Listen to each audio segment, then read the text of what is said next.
Israel, on the other hand, will be conducting air raids to take down high-value assets like anti-aircraft guns.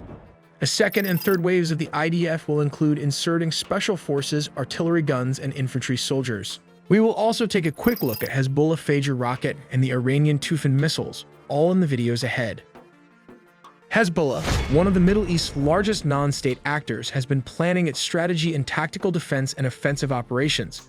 As we all know, the IDF has well-armored tanks such as the Merkava and the Namr fighting vehicle. However, Hezbollah might use the terrain and climate to Israel's disadvantage in armored and maneuver warfare, as most of these areas are hilly and rocky, unsuitable for tank tactics.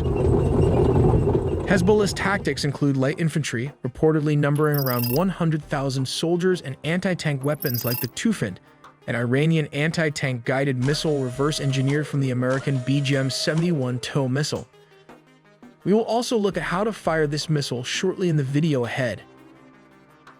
Additionally, Hezbollah has around 100,000 rockets in its arsenal, though some internal reports suggest they have up to 1 million rockets in stockpile, an immense quantity of weapons.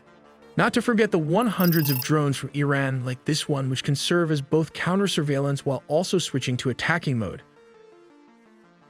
Let's take a look at Hezbollah's strategy to counter the IDF defense.